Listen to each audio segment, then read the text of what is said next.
Spoštovane gledalke, spoštovani gledalci, dober večer in lepo pozdravljeni v oddaji Vroča tema na spletnem portalu domovina.je.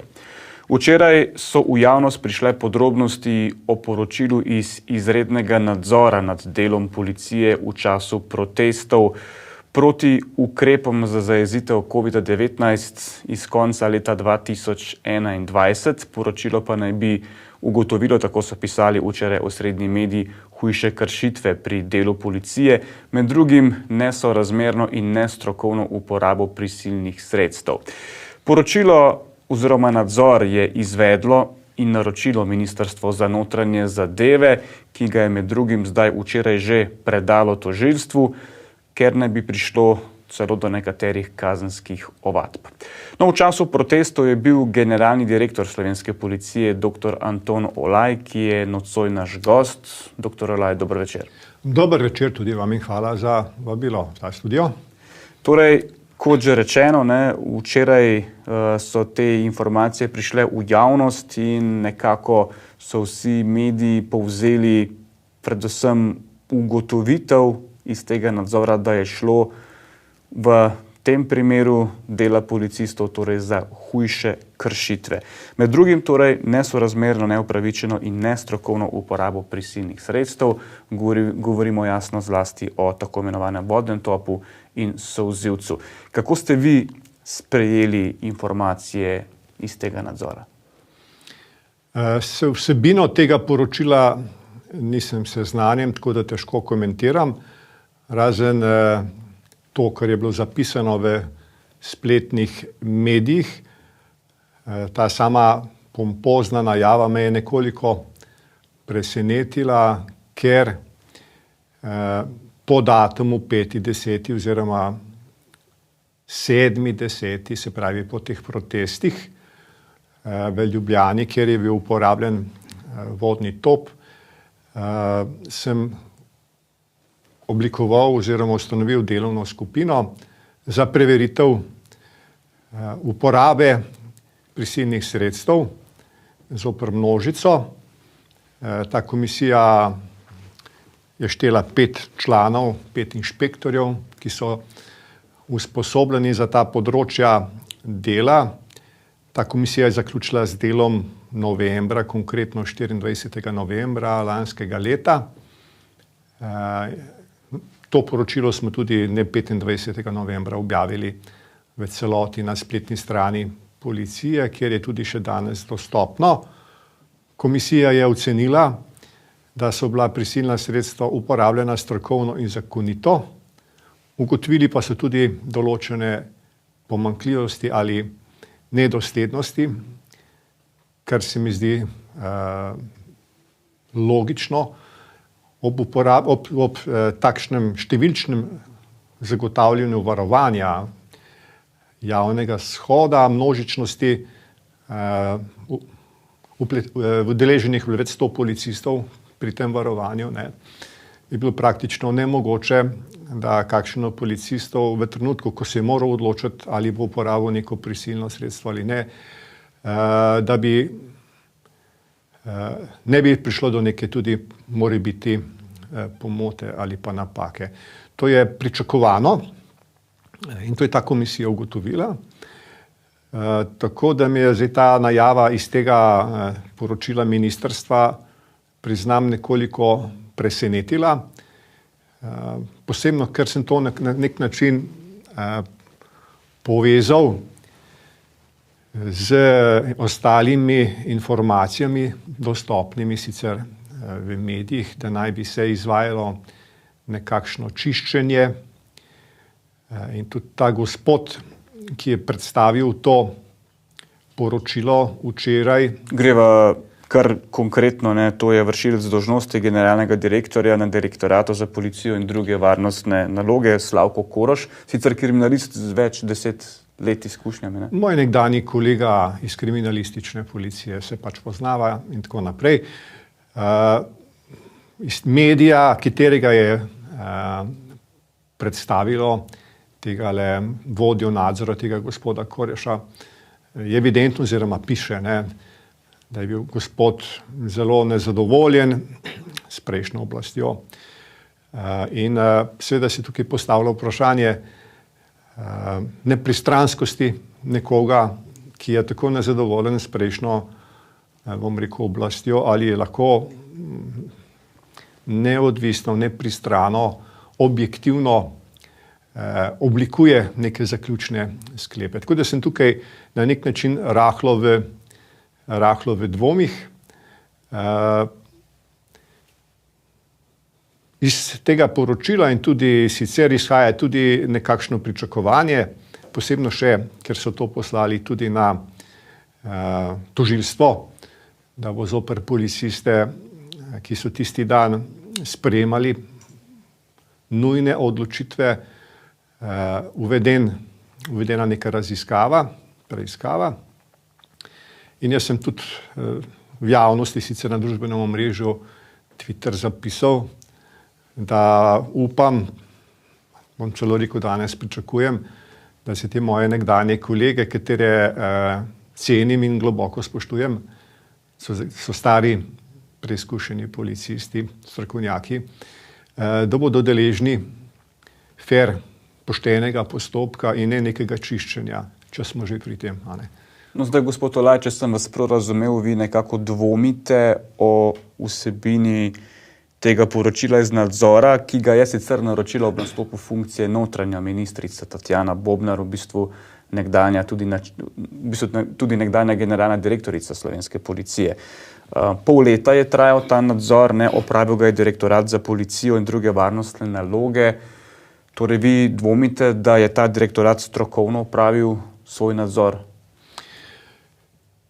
To, kar je direktorat opravil, je itak zapisal. Priložiti je moral verjetno tudi neka dokazila, ali v obliki nekih zapisov, opravljenih razgovorov ali vpogledov v dokumentacijo. Tako da tukaj ni neki dvom, da neka vsebina, ki je zapisana, ne bi imela neke podlage. Govorim pa o nepristranosti, o sami nepristranosti, ali so res se uspeli postaviti na pozicijo nekega nepristranskega opazovalca, se postaviti v tisti čas, ko so se ti protesti dogajali, v tisti čas, ko so bile potrebne nujne in takojšnje odločitve teh policijskih vodij. Tako da tukaj obstaja neki dvom, tudi še kar se deva same neke terminologije, ki je ta gospod uporabil, da se je bila Ljubljana neka zaplinjena, kar nakazuje zaplinjanje, veste, to je nek tak termin, izredno negativno konotira, zaplinjanje spominja na bom rekel, poboje Židov v koncentracijskih taboriščih. Lepo vas prosim, policija je pač uporabila z zakonom predpisana določena plinska sredstva, enako kot ostale policije v svetu, v Evropi. In kar je najbolj pomembno povedati, ker v bistvu se v javnosti sploh ne izpostavi, da recimo pri tem množičnem varovanju tega protesta 5. oktobra nihče se strani protestnikov ni bil poškodovan, niti eden. Zdaj, kako lahko nekomu očitaš neko hudo, nesorazmerno uporabo prisilnega sredstva, na drugi strani pa ni niti enega, ki bi bil poškodovan. Bilo pa je poškodovanih 6 policistov, zaščitne opreme pa avtomobila. Se strani tako imenovanih mirnih protestnikov, ki očitno niso bili tako. Ja, če greva konkretno, v bistvu poročilo razkriva, da je bila sporna uporaba vodnega curka s primesjo plinskih sredstev, govoriva seveda o solzivcu, proti posameznikom, ki naj ne bi huje kršili javnega reda in miru. Tukaj je omenjen vidno bolni posameznik, ki naj bi bil vmes, ugotovili naj bi celo neprimerno komunikacijo policistov, prirejanje vsebine dokumenta o uporabi prisilnih sredstev in tako pravijo, še bi lahko naštevali. Vaš komentar. Za vse to, kar se zdaj naštel, če obstajajo argumenti, seveda lahko samo pritrdim, da če se je to zgodilo, da je to nepravilno. Nihče ne mora podpreti kogarkoli, da bi prirejal neke dokumente. Če se je to zgodilo, tak, ki to naredil, mora odgovarjati. In vse ostalo. Tako da tukaj jaz nimam nekih zadržkov. Tudi ta komisija, ki sem jo jaz ustanovil, takrat 7. oktobra, je ugotovila še nekatere nepravilnosti. Ta komisija ni rekla, vse je bilo krasno, idealno. Ampak recimo, če bi ta komisija ugotovila, da je bilo vse lepo in prav, jaz temu enostavno ne bi verjel.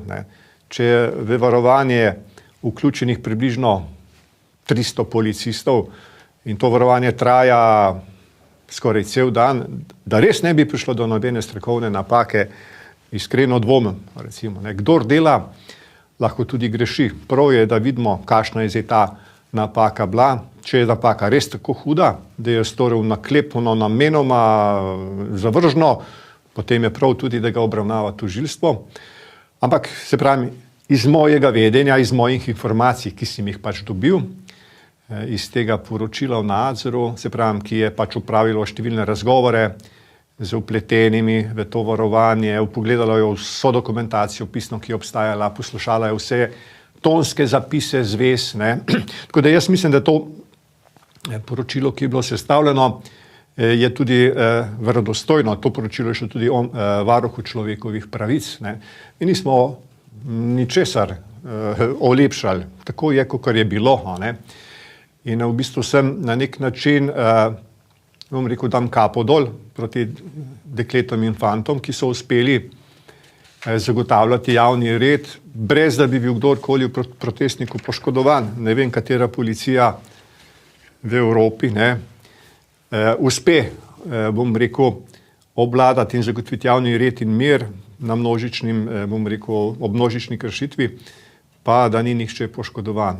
Glejte, slovenska policija je to uspela napraviti in zdaj bi jaz tukaj dal prednost temu, da so policisti delali dobro ob posameznih napakah, če so se zgodili, pač bodo pač pristojni to še bolj pogledali.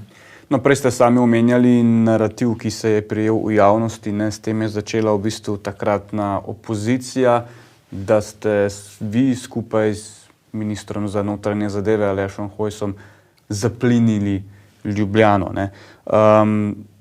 To so nekako potem prevzeli mediji in to se je prijelo tudi v javnosti. Zdaj, ko gledate nazaj, to je omenjeno tudi v poročilu, češ da tisti, ki so uporabljali ta prisilna sredstva, niso točno vedeli, kdo je tisti, ki lahko prekliče to nalogo. Torej, kdo je sploh odgovoren za to, da sprejme takšno odločitev. Kako je s tem? Kako to komentirate? Policisti so bili deležni vrste usposabljanj v okviru posebne policijske enote, kako v bistvu uporabljati ta sredstva, v kakšnih situacijah, na komando koga. Tako da, ali kdo od policistov tega ni vedel, težko rečem. Namreč javnost razume, da ste komando dali vi in Hojs. Kako je s tem, če pojasniva, da bodo ljudje razumeli? Ne. Vejte, vloga generalnega direktorja policije je seveda, da v bistvu ustanovi oziroma zahteva, da se ustanovijo operativni štabi, v katere se imenujejo ljudje, ki imajo znanja za to delo in izkušnje. In seveda vse informacije iz terena potem so locirane v ta operativni štab, ki tudi avtonomno sprejema odločitev. Tako da nobenega Olaja ali pa ministra ni bilo, da bi sprejel neko odločitev, kaj je bilo potrebno, ali ne. Jaz želim še to povedati. Jaz sem zagovornik ustavnih postulatov, tudi še malo iz časa mojega študija na pravni fakulteti podiplomskega smeru ustavno pravo. Zagovornik sem svobode izražanja, svobode združevanja. Policija tudi v enem trenutku ni nastopala v smislu, da bi ovirala svobodno združevanje, daleč od tega. V kontekstu epidemije pa, to je lahko vidno tudi še na kakšnih posnetkih televizij, pa je policist na megafon opozarjal, ohranjajte razdaljo, imejte masko in tako naprej, recimo zaradi ohranjanja varnosti. Ne hodite po sredi cesti, pojdite po pločniku in tako naprej, recimo. Ne. To je bila neka vloga, logično ne v smislu omejevanja njihove ustavne pravice, kakor se poskuša na nek način prikazovati, da smo želeli, da zborovanj ne bi bilo. To ni res, ne, to ni res, tega nobene take komande ni bilo in tudi tisti, ki me pozna, dobro ve, da je temu tako. Tako da poskušati zdaj prilepiti nekomu etiketo, se pravi policiji, ne, da smo bili zelo represivni in da smo ovirali neka udejanjanja ustavnih postulatov, ki se uresničujejo neposredno na podlagi ustave, seveda so šibki take trditve. Namreč v nadzoru očitno so pogledali tudi ravnanje policistov na drugih protestih, očitno na petkovih kolesarskih, kajti tukaj je govora o neupravičeni prevedbi oseb, neupravičeni odstranitvi mirnih protestnikov, tistih, ki so brali ustavo in tako naprej. Skratka, šlo je očitno za inšpekcijo daljšega obdobja, ne samo za tisti protest, ne, o katerem sem na začetku govorila. Ta nadzor izredni zajema tudi območje, ko še nisem bil generalni direktor. Mislim, da tisti bralci ustave so bili prej, še ko sem jaz bil generalni direktor policije. Tako da ne vem točno, kateri razlogi so takrat bili, absolutno verjamem, da so bili zakoniti. Glejte, neki očitek o sorazmerni ali nesorazmerni uporabi prisilnih sredstev. Ne? Glejte, načelo sorazmernosti je ustavni postulat. Ne? Največkrat ga uporablja pri svoji presoji ustavno sodišče. Obstaja tudi neki test, ki ima 3 kriterije, kako se ugotavlja, ali je neki ukrep sorazmeren ali nesorazmeren. Kako bi lahko pričakoval od policista na terenu, da bi zahtevno miselno opravil nek tak pravni test, ali bo neko pooblastilo ob ugotovljeni kršitvi uporabil ali pa ne, sorazmerno ali pa ne. Skratka, naloga policista nedvomno je, če ugotovi kršitev in če ugotovi, da je ta kršitev taka, da je opozorilo ne zaleže, pač da spelje ukrep, ki mu ga zakon o prekrških naroča. Ne.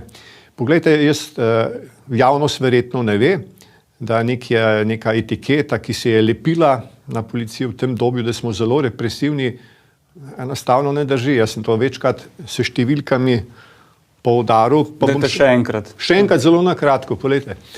Policija je uporabila, pa zelo pedantno, beležimo mi te zadeve, da ne slučajno kakšen misel, da je možno, da bi nekaj ne bi beležili, ne.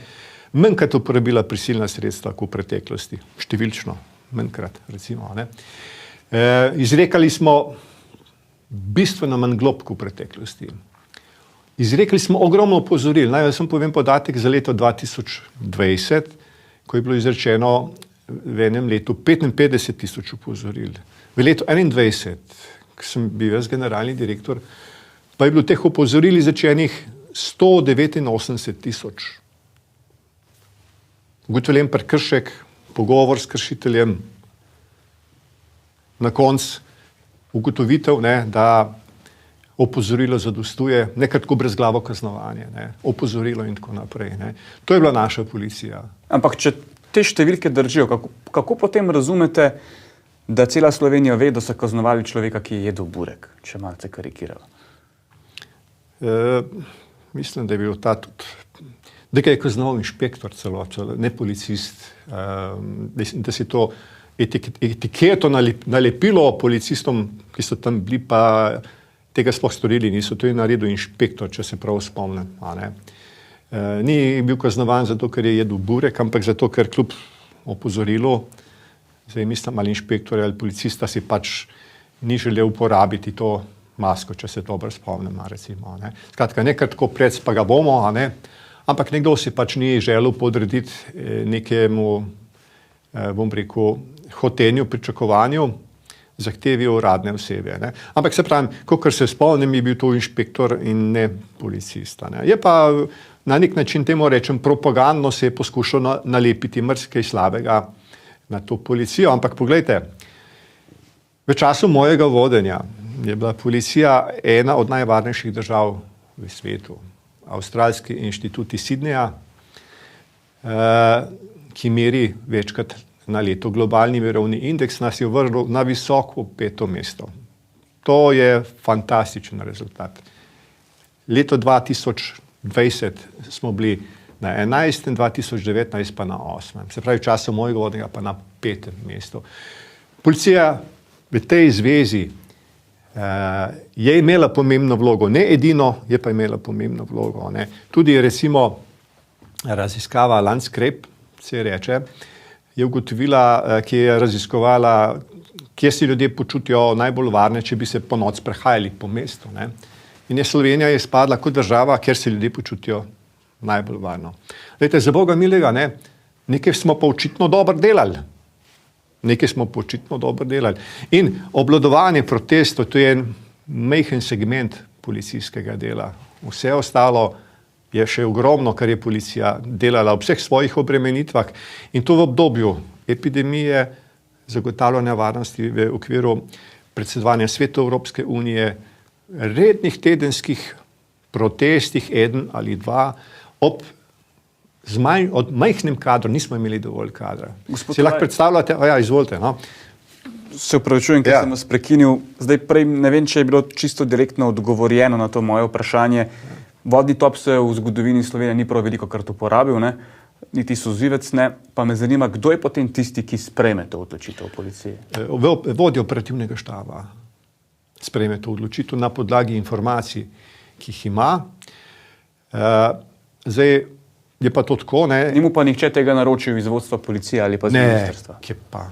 Saj mi nimamo informacij takih iz terena, nimaš, ne. To je lahko dejanski problem. Jaz sem vesel, da je enkrat ombudsman izrazil željo na enem od protestov. Je želel želel je biti v operativnem štabu. Mi smo rekli, krasno, z prve roke se boste lahko prepričali, kako ta operativni štab deluje in videli, ne, kako se fantje trudijo, da na podlagi informacij, ki imajo, lahko pravočasno, pravilno sprejemajo odločitve. Govorite o Petru Svetini? Ne vem, če je bil Peter Svetina, mogoče bil pa njegov namestnik, gospod na Š se piše, kakorkoli že, Šelih, mogoče je bil Šelih, ne vem. Bil je v operativnem štabu in je v bistvu izrazil neko pozitivno oceno. Ja, krasno, mislim, fantje delajo. Glejte, v nezavidljivem položaju je vodja operativnega štaba, ne. Tam ima neke monitorje, v prostoru donijo sporočila iz radijskih zvez, ima telefonske pogovore in potrebno je sprejeti odločitev, ne. Zdaj si pomaga s tistim, kar vidiš, s tistim, kar slišiš. Pomagali smo si tudi s tem, oziroma da so imeli še fantje na samem kraju opazovalcev. Dej, povej, a je ali ni? Mislim, ne, ker iz operativnega štaba, iz pisarne, kljub tem, kar imaš, ne, težko vidiš, ne. Skratka, izredno odgovorna naloga nekoga, ki mora sprejeti odločitev. Lahko tudi, da se zmoti. Ampak ne namenoma, da bo namenoma z nekim naklepom, da bomo storili neko zlo nikogar, ampak obvladali neko varnostno situacijo. To je dejanski problem, ki postavlja starešine oziroma vodje tega operativnega štaba v tako izredno stresno vlogo, ne. Zdaj nekateri strokovnjaki s fakultete za varnostne vede so včeraj dajali izjave v medijih celo v tem smislu, da v Sloveniji nimamo zakonodaje, ki bi točno določala, kdaj in kdo lahko prisilna sredstva sploh uporabi. Je pa to v pravilniku policije. Ali vi o tem kaj veste? Ne, vi ste tudi pravnik. Uporaba prisilnih sredstev je jasno določena v zakonu, ne, v zakonu. Smejo uporabiti seveda ob danih pogojih pooblaščene uradne osebe, ne. Tako da tukaj v bistvu ni nekih dilem, ne. Zdaj neki pravilnik kot neki izvedbeni akt ali pa interni akt same policije, lahko to samo nekoliko malo pojasni še, ne. Ampak v teh situacijah, ki so bile, jaz ne vidim nekih pravnih nejasnosti, ki bi onemogočale uporabo teh prisilnih sredstev, ne. Recimo pri prisilnih sredstvih, ki so naštete in so možno uporabo zoper množice, niso rangirane po nekem milejšem pa hujšem prisilnem sredstvu, so samo naštete, katera to so, med njimi tudi konjenica, pa ta vodi top in tako naprej. In tisti, ki to oceni, uporabi na podlagi neke ocene, tisto, kar je tisti hip mogoče najbolj koristno, uspešno, da bo čim manj poškodb, pa da se bo čim prej vzpostavil javni red. Tako da, zdaj, če sem prav razumel neke debate, da bojo šla prizadevanja v to, da bodo ta prisilna sredstva bolj rangirali, da moraš milejšo prejeti, kasneje. Tukaj seveda se postavi krasno vprašanje, katero sredstvo pa je milejše. Palica, recimo, ali sprej, solzilec, ki ga ima policist za pasom in na nek način varnostnik v supermarketu, recimo. Če nekoga pospriča s tistim pepper sprejom proti očem, proti glavi, je zelo, bom rekel, neugodno, bistveno bolj kot če policist, bom rekel, odvrže tisto bombo in tisti plin počasi širi in si ljudi imajo možnost umikati. Kdo bo zdaj rangiral? Bomo prej tepli ljudi s palcem, na koncu bomo pa jih špricali, ali bomo jih prej špricali, pa pol tepli s palcem. Mislim, to je malo, tako bom rekel, delno neresno in kaže, da v bistvu bi želeli v tem odločiti ljudje, ki se na terenu v takih situacijah nikoli niso znašli. In tako iz nekega pisarne modrujejo, kaj bi bilo pametno ali kaj ne. Kljub jasnemu dejstvu, recimo, da ob uporabi teh plinskih sredstev, ki so predpisana in uporabljena podobno kot v drugih policijah v svetu, nihče ne bi poškodovan. In zdaj mi nekdo reče, da smo mi zaplinili Ljubljano z nekim takim negativnim prizvokom, kot da smo želeli ne vem komu škoditi, recimo. Gospod Olaj, a imate občutek, da se vam dela v zvezi s temi protesti, sploh s tem oktobrskim iz lanskega leta, krivica, glede na to, kaj smo videli na Nizozemskem, pa v Parizu, pa še kje po Evropi? Težko bi govoril o neki krivici, jaz to tako najemljem. Zdaj razumem položaje policije v družbi. Policija je vedno deležna kritik. Vedno je deležna kritik in bo deležna kritika. Na policiji je, da zagotavlja stopnjo varnosti, da lahko uspešno potekajo, bom rekel, procesi, da ljudje lahko varno živijo, delajo, ne vem, da politika lahko normalno se ukvarja z demokratičnimi odločitvami in procesi. In slovenska policija je to uspešno zagotavlja. Zdaj, ali moram jaz to na moj račun ali na račun nekih ožjih sodelavcev poslušati, bi bil presenečen, če tega sploh ne bi bilo, ker bi bila recimo resnično neka izjema v svetu. Policija je vedno deležna kritik in tudi bo v prihodnje. Tako da tega nisem tako zelo jemal, še manj pa osebno, in sem tudi na vse te, bom rekel, informacije, ki niso bile točne, zelo strpno odgovarjal z nekimi številkami in pojasnjeval. Zdaj, koliko so mediji, predvsem dominantni, bili pripravljeni to povzeti, te pripravljenosti praktično ni bilo veliko ali pa zelo malo. Na nek način sem se posluževal družbenega omrežja, recimo predvsem Twitter, kjer sem konkretne številke v bistvu navajal in probal razložiti, da zadeva ni takšna, kot se prikazuje.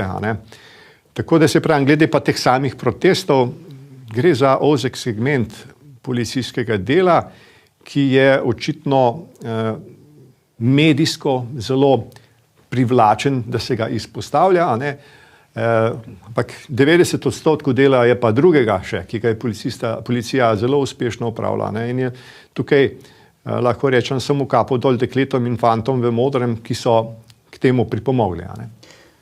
Doktor Olaj, še nekaj je medijsko zelo privlačno iz tega poročila o izrednem nadzoru, ki ga je naročilo Ministrstvo za notranje zadeve, in sicer obiski najvišjih predstavnikov oblasti v operativnih štabih policije. V času, ko ste bili vi generalni direktor, ko so potekali protesti, to je zdaj jasno, sta operativni štab obiskala najmanj tedanji sekretar v kabinetu predsednika vlade za državno varnost, Žan Mahnič, in minister za notranje zadeve, Aleš Hojs. Kako gledate na takšne politične obiske, češ, da je to posebna obremenitev v tem poročilu? Poglejte, to je mnenje nekaterih v tej komisiji, lahko ta posebna obremenitev je, ali pa je lahko tudi spodbuda, da bojo fanti in dekleta še bolj zagnano delali. Nikjer ni predpisano neka prepoved, da predstojnik upravnega organa, minister, ki ima v sestavi tudi organ v sestavi policijo, ne bi smel obiskati enote. Ne. To bi bilo pa resnično nenavadno. Ali pa da generalni direktor ne bi smel obiskati policijske enote. Jaz sem tudi obiskal policijsko enoto, mislim, da je bilo tam ura kakšnih, ne vem, vse je točno zabeleženo in tudi javnosti bilo že poudarjeno okoli 19. ure, ker sem hotel fante spodbuditi, cel dan so delali, delo je bilo zelo naporno. Ne. In kaj bi si fanti o meni mislili, če bi jaz doma malo televizijo gledal na slonjaču pa pil kavo, oni pa tam delajo. Ne. Jaz sem mogel biti v Ljubljani, mislim, čutil sem moralno dolžnost, čutil sem, da sem jih šel pogledat, fantje, ali kaj rabite, lejte, demo, ne, je kakšna situacija, ok, ne, bil sem mogoče 5 minut in sem šel naprej. Jaz sem občutek, da so me fantje dobro sprejeli, sicer zakaj me ne bi, recimo, ne, saj v bistvu so bili sami kolegi, jaz nisem tujec v policiji, jaz sem od leta 81 v policiji, bil veliko teh ljudi, ne bom rekel, če so vse osebno poznam, ne, in oni mene poznajo, jaz sem karierni policista. Ne. Skratka, neki zagon, spodbuda, malo več korajže, ne, ker naslednji dan 6. so bili spet protesti predvideni. Seveda moštvo, ki je na nek način izčrpano, ne, brez neke občutka, neke podpore, bi seveda slabše delalo, ni dovolj motivirano. Ampak, ko gledate zdaj nazaj, a se vam vendarle zdi, da sta morda s tem obiskom ta dva politična predstavnika vam naredila medvedjo uslugo, ne glede na to, kakšno podobo je tisti hip vlada uživala v javnosti, ne, tudi z vidika politizacije policije? Jaz se ne bi bil deležen te ocene. Tudi če, kot sem bil na nižji ravni, načelnik kriminalistične policije ali pa recimo, če je prišel direktor kriminalistične policije v Novo mesto in je prišel na kriminalistično policijo, smo bili vsi zadovoljni, da nas je nek predstojnik šel obiskati, neka resnična spodbuda, recimo. Ko je prišel minister, ja tudi se je naš predstojnik, to je vrh upravnega organa, ne. In da bi pa zdaj kar naenkrat čez noč katerikoli minister bil nekaj negativnega in se ne bi ne smel nikjer pojavljati, potem bi dobili neke vrste državo v državi. Policija je neka država, kjer nihče ne sme nič vprašati, nič reči.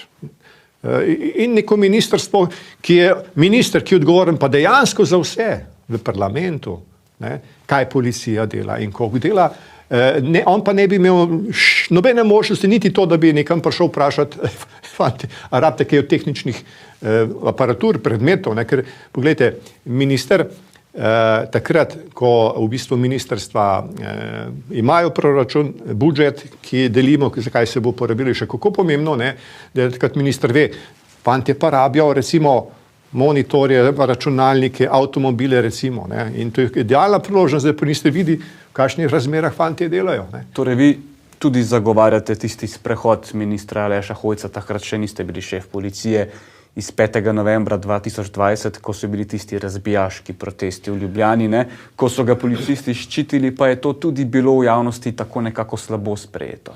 Če bi bil jaz član posebne policijske enote ali pa policist takrat v Ljubljani, v varovanju, se pravi, in da bi minister tam hodil, meni bi se to zdelo, ne bom rekel krasno, spodbudno. Tudi na misel mi ne bi prišlo, da bi rekel, kaj pa zdaj ta gospod le okoli hod. Pa on se je na nek način izpostavljal, v njega bi lahko vrgli kocko. Kljub temu je to tvegal, pa je šel med fante, pa med dekleta, ne, pogledati, vprašati, recimo, ne, kot neki dober menedžer bi s tem rekel. Ne. In tole, bilo je pač tako obdobje, da bi mediji v vsakem primeru to prikazali tako ali pa drugače v neki negativni luči. Ne. Tako da jaz kot človek, pa tudi ministra, koliko poznam, imam o njem resnično drugačno mnenje, kot se ga v medijih poskuša etiketirati. Toliko zagnanega, bom rekel, operativnega bom rekel, da je deloholik, nekemu težko slediš, a ne, kot je ta minister, ne vem, če še kdo je, a ne. Pri politizaciji policije je torej minister Hojs kadarkoli na vas politično pritiskal ali kdo drug iz Janševe vlade? Ne, pa poglejte, če mi je minister Hojs potreboval neko komunikacijo z mano, mi je moja tajnica povedala, klicala je tajnica iz kabineta ministra, da moraš, ne vem, jutri ali pa danes v tej uri tam biti.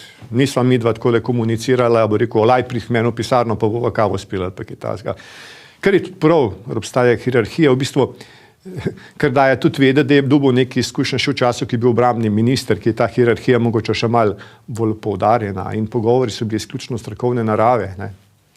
Gospod Olaj, bili ste kriminalistični inšpektor, vodja gospodarskega oddelka pri sektorju za kriminaliteto v Novem mestu. Ne. Bili ste načelnik kriminalistične policije v Novem mestu in potem tudi direktor policijske uprave Novo mesto. V bistvu izjemna kriminalistična kariera, strokovnosti tukaj ne moremo oporekati, pa vendarle ste bili označeni za Janšev kader. Kako ste to sprejeli? Na nek način me je to presenetilo. Veste, saj ne, da bi ponavljal neko mojo karierno pot. Jaz nisem imel nobenih tet in stric, ki bi mi pomagali pri nekem napredovanju. Takole, ne.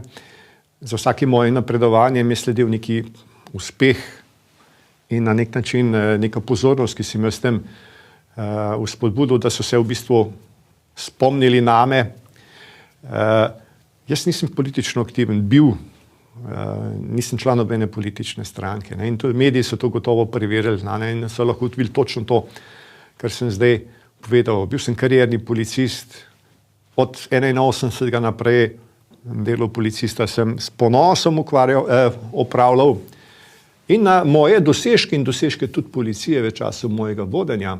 So bili morda krivi vaši tviti, ker ste bili kritični do usmeritve ministrstva in policije v času Šarčeve vlade do migracij?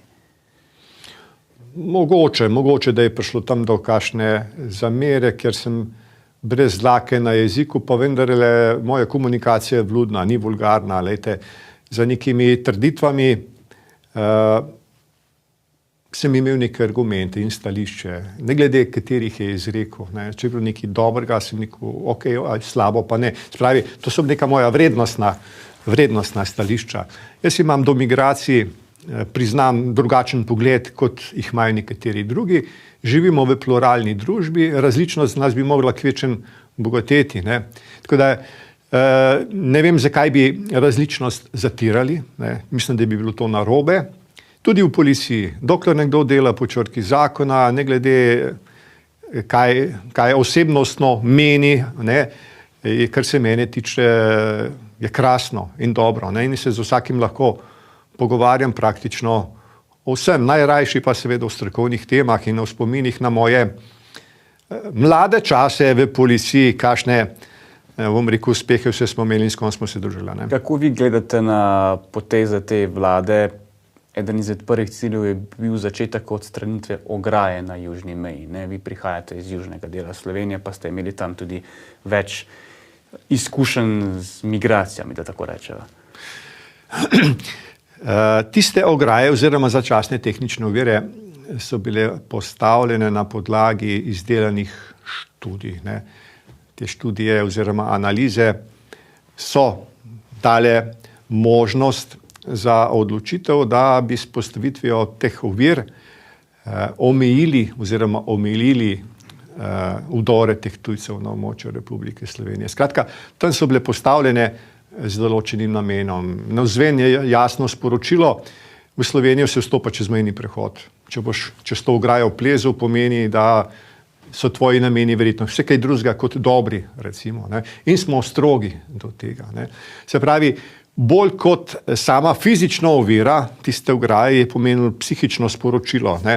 Vstopate preko mejnega prehoda, kot ko si ostali. Če rabite azil, ga boste dobili. Noben ni bil zavarjen, če je rekel, da hoče imeti azil. Ne? Vsi so bili obravnavani. Ne? In zdaj sporočilo, ko je bilo dano, ne, da so to začeli odstranjevati, je bila pa sprememba miselnosti in strategija dela po tem vprašanju. Se pravi, kar naenkrat ni težava, če boš pa šel čez zeleno mejo, Se pravi, potem je vprašanje, zakaj pa ostali morajo hoditi čez mejni prehod, zakaj ostali morajo imeti neke dokumente, nekdo pa nič in tako dalje, ampak to je zgodba za kaj drugega, a ne. Skratka, problem, ki se pojavlja je, ne, da Republika Italija, verjamem, da bo v kratkem na nek način zaostrila kontrola na mejnem prehodu, italijanskem mejnem, ne prehodu, italijansko mejo pač varovanju, ne, in da ti migranti, kateri cilj sicer ni Republika Slovenija, ne, oni se spogledujejo z Italijo ali z drugimi državami, kjer so te socialni transferi višji, bodo kar naenkrat težko čez prehajali. In to je tista nevarnost, da bo prišlo do nekega migrantskega žepa, a ne, katere bi se v bistvu na nek način lahko izognili oziroma zadevo umilili, če ne bi dajali takih signalov, da lahko v Slovenijo pride kdorkoli, kjerkoli in vse lepo in prav. Ne? Tukaj imate z vašo predhodnico na mesto generalnega direktorja policije Tatjano Bobnar drugačne poglede, ko smo ravno pri njej, ne, pa počasi tudi zaključujeva tale najin zelo zanimiv pogovor. Spor med Golobom in Bobnarjevo odmeva v javnosti v zadnjih dneh. Neki očitki letijo proti vladi o pritiskih na strokovno delo policije in da bi se morala politika ustaviti na vratih generalnega direktorja policije. Vi pravite, da Hojs teh vrat ni prestopil. Kako gledate potem na te očitke, ki jih zdaj daje Bobnarjeva v javnost? Vas je to presenetilo, to trenje na relaciji premier-ministrica? Ja. Minister Hojs niti enkrat ni bil v moji pisarni. Jaz sem dobil nek občutek, kot da sta v Sloveniji dve osebi, ki vodita vlado Republike Slovenije. Ne. Imamo enega premierja in ta je ta, ki vodi vlado Republike Slovenije, on je vrh izvršilne veje oblasti in za Boga milega ima tudi neke pristojnosti in odgovornosti. Ne. Zdaj, če bo, in da bi brez njegove volje lahko nekdo naredil, kar bi hotel, a ne, jaz to težko kot pravnik razumem. Vlada je sicer kolektivno delovno telo, deluje tako, da sprejema sklepa z določeno večino. Ta večina je določena v poslovniku Vlade Republike Slovenije, ampak ima zelo pomembno vlogo sam predsednik vlade. Ne. On določa dnevni red zasedanja vlade in če na dnevni red pač nekaj ne bo vrsto, je to njegova pravica. Če pač ne bo dal gor imenovanje nekoga, je pač to njegova pravica. In zdaj minister mogoče ali pa ministrica lahko reče, oprostite, jaz se pa tega ne grem, hvala lepa, če to rešitev. Ne moramo pa imeti dva premiera, ne, ki bota zdaj med sabo tekmovala. Mislim, da je to slabo za Slovenijo. Ne. In sicer ne vem, če je v ozadju še kaj več od tega, kakorkoli že. V tem primeru, lejte, dam premieru Golobu prav, no, čistko bom rekel, no, čist prav, da bi pa res to ne bi imel predsednik vlade nobene možnosti na čist nič vplivati, se mi zdi pa nenavadno in čudno, kakšen predsednik bi pa to bil, ne? Predsednica Državnega zbora Urška Klakočar Zupančič je včeraj izjavila, da je potrebno ločiti med političnimi pritiski na policijo in političnimi usmeritvami. Ste potem imeli usmeritve, gospod Olaj? Tega nisem čisto dobro razumel, kakšna je razlika, mislim, kako so to sporočilo za javnost oblikovali, kaj so hoteli povedati. Vsekakor in predsednik vlade in minister daje politične usmeritve za policijo. Mi na podlagi teh usmeritev sestavljamo letni načrt dela, srednjeročni načrt, celo je sopodpis, mislim, da z ministrom, pa letni načrt dela. To so te usmeritve in potem pač se gre potem. Ne. Se pravi, politika obstaja in politika samo po sebi ni zlo. Ne. Minister je politična funkcija, pa ministrica, predsednik vlade je politična funkcija, saj zato so dobili, bom rekel, to potrditev na samih volitvah in tako naprej. In oni pač logično morajo dajati neke usmeritve in tudi izražati neka pričakovanja, če zadeva ne gre v smer, v katero usmerjajo. Ne. Tako da bi tukaj pa bila neka policija, ki bi bila država v državi, jaz ne poznam zdaj v svetu, da je to mogoče, ne, ampak jaz mislim, da tudi policija se mora podrejati usmeritvam ali skozi letni načrt dela ali kako drugače. Ne? Zdaj, vi ste dali prav na nek način premierju Golobu, ne? Ampak minister za notranje zadeve, ko je predlagal vaše imenovanje, ne? Vi ste postali generalni direktor policije. Bobnarjeva je predlagala Lindava za generalnega direktorja, ostaja zgolj vršilec dolžnosti, torej ni dobil podpore na vladi. Je to problem ali ni? Ja, seveda je to neko negativno sporočilo, predvsem v tem konkretnem primeru ministrici. Zakaj je sploh predlagala nekoga, če je v bistvu na nek način lahko rečemo vedela, da ni dovolj podpore, in iskreno dvomim, da je ta gospod vršilec dolžnosti edini v Sloveniji, ki bi znal voditi slovensko policijo. Zdaj, najmanj, kar je treba najti nekega človeka sprejemljivega za vse, strokovnjaka, seveda, ki je sprejemljiv za vse. In ta zgodba, ki se v medijih dogaja, je škodljiva za Slovenijo, bom rekel. To treba iz dnevnega reda dol spraviti, tako ali drugače. Zdaj, ali se bo to v naslednjih dneh odvilo, ne vem, niti moram reči, da me tako ne zanima. V glavnem, dobro je, če obstaja neka vrste, bom rekel, soglasje, neka vrsta ekipa, in slabo, če temu ni tako. Ne glede na to, da se je zamenjala vlada, ostaja Ministrstvo za notranje zadeve in vodstvo policije v središču pozornosti medijev v Sloveniji. Ti čisto za konec, gospod Olaj, po vsem tem, kar se je dogajalo v obdobju, ko ste bili vi šef policije, vam je kaj žal, da ste se v bistvu iz Novega mesta vrnili nazaj v Ljubljano in sprejeli to vlogo? Ja, moram reči, da sem to vlogo sprejel v nekem prepričanju, da vem, kaj me čaka.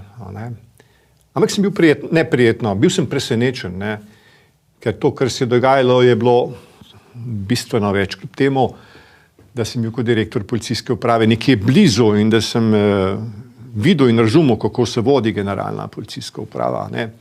Pa kljub temu nisem pričakoval take dinamike dela. Take dinamike dela, ogromno odločitev je bilo potrebno sprejeti. In tukaj v bistvu sem delal z najožjimi sodelavci dan in noč na organizaciji dela, da smo z skromnim kadrom, ki ga je bilo premalo, uspeli zagotoviti tako visoko stopnjo varnosti. In tukaj dajem priznanje vsem tem mojim najožjim sodelavcem in neposrednim izvajalcem, ki so to v bistvu dosegli. Zelo nesebično. Je vrh policije spolitiziran ali ne? Pa, veste kako, za neki intervju, za neki časopis, priznam, da se niti ne spomnim, za katerega, sem rekel, da v preteklosti je policija vodila generalnega direktora policije, zdaj pa policijo vodim jaz. In mislim, da je zdaj spet tako, da policija vodi generalnega direktorja, oziroma v tem primeru vršilca dolžnosti, bom temu rekel. Tako da, ali bi to bilo rekel, da je to spolitizirano ali ne, težko, te ocene ne morem dati, ampak mislim, da po zakonu pa le generalni direktor mora opravljati vodenje in zato tudi odgovarjati. Torej, če vas prav razumem, vi ste želeli delati drugače, kot je bila praksa. Očitno sem delal zelo drugače in zato je bilo moje delo izredno dinamično. Bistveno bolj, ker se nisem prepustil nekem toku raznih, bom rekel, načrtovalcev in idejnih vodij, kaj in kako. Zato smo tudi dosegli cilj, ki smo ga, dajte, 5. smo bili v svetu po varnosti, 1. v Evropi, recimo. Kaznovali smo zelo malo, ogromno smo se z ljudmi pogovarjali. Uspel sem obrniti trend zaupanja v policijo decembra 2021, daleč pred novimi volitvami. To je izmerila ta agencija Mediana, Valicon, objavljeno bilo aprila naslednje leto. Recimo, to, da smo bili mi čist na koncu, ja, mi smo ta trend obrnili na zgor, kako z neposrednim delom z ljudmi. In ljudje so spoznali, da smo mi njihova policija. Mi nismo neka policija ne vem koga. Mi smo opozarjali, mi smo se pogovarjali. In zato imamo konkretne številke, lahko povem. Žal niso odmevali v medijih. Doktor Olaj, najlepša hvala za obisk v našem studiu in tale izjemno zanimiv pogovor. Hvala tudi vam za vabilo. Vam pa, spoštovane gledalke, spoštovani gledalci, hvala za pozornost. To je bilo vse za nocoj v vroči temi. Spet smo skupaj jutri. Lep preostanek večera, lahko noč.